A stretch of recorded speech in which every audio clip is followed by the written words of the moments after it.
For me, like I said, I'm more of a Man U hater than a Liverpool fan.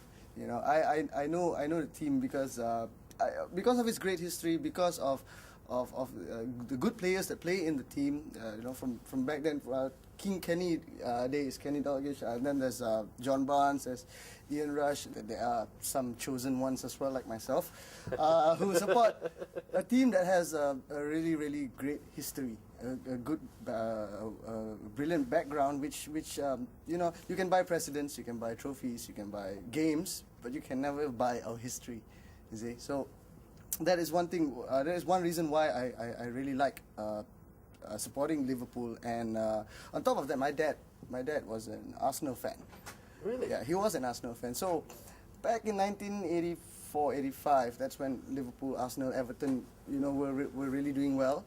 And those were the three teams that were always mentioned, and those were the three giants. And since my dad was an Arsenal supporter, so I randomly just decided to support Liverpool, the other team, and that was when I had no idea who Liverpool players were, and at that time, and since I've always been a rebel, so yeah, just to be a rebel, I supported the other team.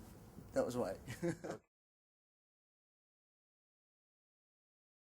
I would say it would definitely be Steven Gerrard. Stevie G. Yeah, Stevie G. He is a leader. He is an all-round player. You can place him anywhere on the field, and he takes control of the game. He doesn't let the game control him. But the only problem is he needs to get the other players to have the spirit that he has. He's got massive, mad fighting spirit.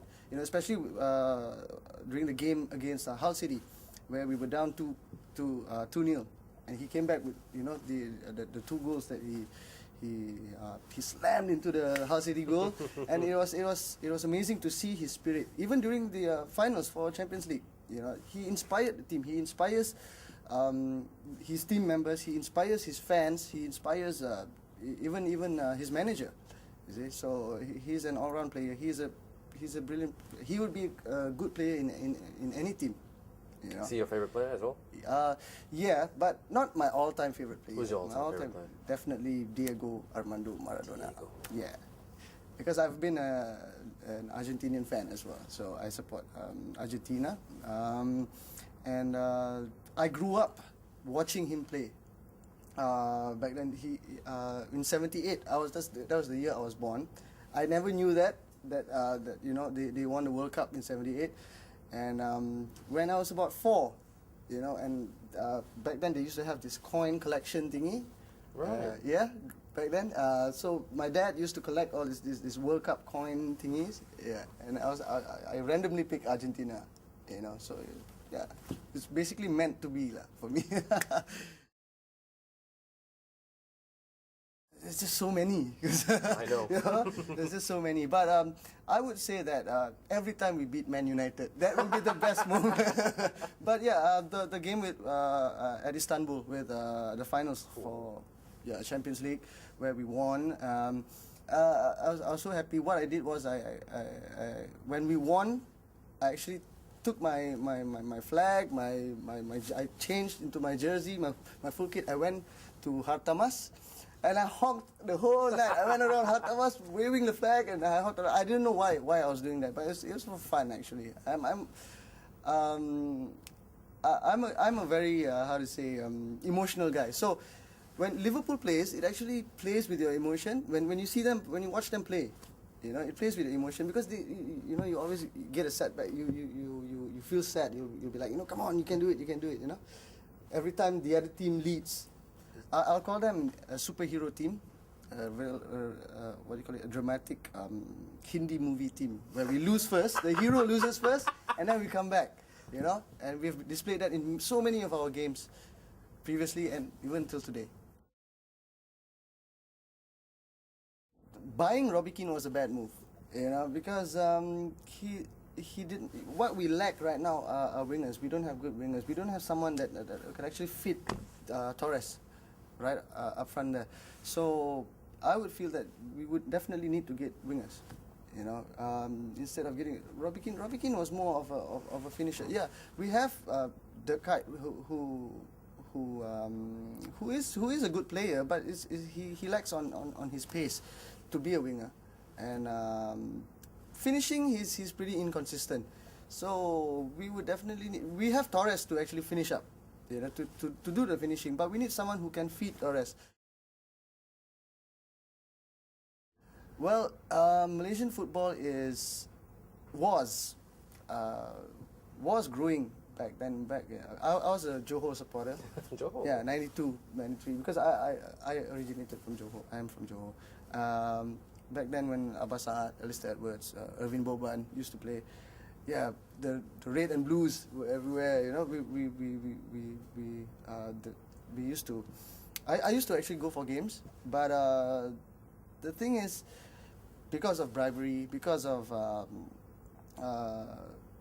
I'm not too sure why, but I actually lost interest in the Malaysian football because of the lack of professionalism. We need to inject a lot of massive amount of professionalism in our football today in order for it to actually go further, because there are a lot of players on the streets. Seriously, there are a lot of players on the streets that play really well. They are really good players, but they don't want to play for the Malaysian team, or for, you know, they don't want to pursue a career in football because they don't see a future in it. You know, there's not enough money in to, you know, if you were to become a football player, you know, what are the there's no security. Yeah, that's what I'm talking about. There's not much security. Hope, there's always hope. You know, there's always hope, but it's a matter of whether someone wants to do something about it or not. You know, a lot of people will say, okay, I want to do this, like, we should do this, but someone has to do it. You know, I felt that my team was a pretty good move, because it's a good start. It's a good start. But we need to develop that particular move into something else. You know, make it a bigger plan to actually get players into our squad.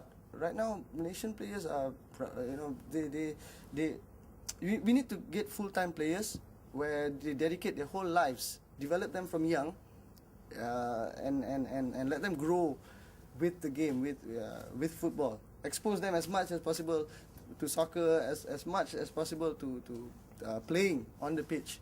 There's not much done about that. No. Previously, when I was in school, okay, I admit it, I was a Kaki Bangku, not Kaki Bola. I say, yeah, I actually scored a goal once. I actually scored a goal, totally a fluke, but yeah, I scored a goal. That was when I was about 17. It was just one of those random games that you play at the Padang in the evenings with your friends. Yeah, that was my first ever goal. Since I was a Kaki Bola, which was Kaki Bangku, so I decided to just go and watch. But when I was watching, I was like, okay, I should try it. So when I tried it, somehow the ball came to me. I just kicked it in and it went into the goal. So that was a good moment, lah. I mean, you know, wow, okay, Kaki Bangku also can score. Inspired me to actually learn more about football and cool, yeah. Cool. Watch out for Damian Mikhail coming up with my new single, Jelita, coming to your nearest record store. You can also download my song on goamusic.com. Besides that, I'll be working on my album, and it'll be out in July. So watch out for Solo, SOUL-O, Solo. That will be my album. You can actually contact me or send in emails and your views. In fact, ideas as well to my Facebook account. I have a Facebook group, which is just log on to Facebook and type Damian Mikhail. Search Damian Mikhail C. Yeah, and you can find me there.